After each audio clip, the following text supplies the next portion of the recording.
ప్రతి గ్రామంలో మాదక ద్రవ్యాలను నిర్మూలిస్తామని తీర్మానం చేసి ప్రతి ఒక్కరూ మాదక ద్రవ్యాల నిర్మూలనకు కృషి చేయాలని ఎస్పీ సుధీర్ రామ్నాథ్ కేకన్ విజ్ఞప్తి చేశారు.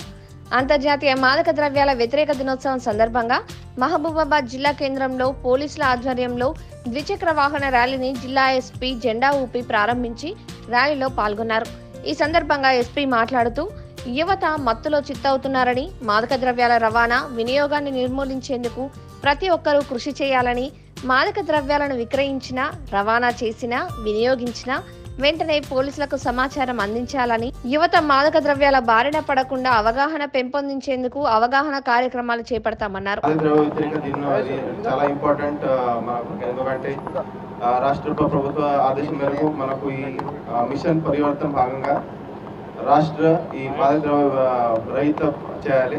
దాంతోపాటు సేమ్ మనకు డిస్ట్రిక్ట్ లెవెల్లో ప్లస్ మొత్తం సమాజ్ ఇది మాదక ద్రవ్య రహిత చేయడానికి మనకు టార్గెట్ ఉంది. దాని భాగంగా లాస్ట్ 4 months నుంచి మనం అందరూ కష్టపడుతున్నాము. ఈ చాలా పెద్ద మినేస్ ఇది. మెయిన్లీ మనం ఇది ఎలిమినేట్ చేయాలంటే 2 స్ట్రాటజీ ఉంటాయి. ఒకటి demand reduction, second supply reduction. So supply reduction కోసం మనం ఆల్రెడీ మన ఏరియాలో ఎక్కడెక్కడ నుంచి ఈ డ్రై గాంజా వస్తుంది అది ఆల్రెడీ లిస్ట్ అవుట్ చేసినాం. హాట్స్పాట్ కూడా లిస్ట్ అవుట్ చేయడం జరిగింది. చాలాసారి మనం మన ఏరియాలో వెహికల్ చెకింగ్తో పాటు ట్రైన్ చెకింగ్లో ఆల్మోస్ట్ 100 kg మనం అది సీజ్ కూడా చేయడం జరిగింది. బట్ సప్లై రిడక్షన్ చేసి ఈ ప్రాబ్లమ్ సాల్వ్ అయితే అట్లా లేదు. సో డిమాండ్ కూడా మనం తగ్గించాలి. డిమాండ్ కంప్లీట్ ఎలిమినేట్ చేయడానికి ఈ అవేర్నెస్ చాలా ఇంపార్టెంట్. సో అవేర్నెస్ కలపాలి అంటే పోలీస్తో పాటు ఈ మొత్తం సొసైటీలో ప్రతి ఒక్కరూ ఈ ఒక అంబాసిడర్ లాగా, ఒక సోల్జర్ లాగా ఈ రోల్ ప్లే చేయాలి.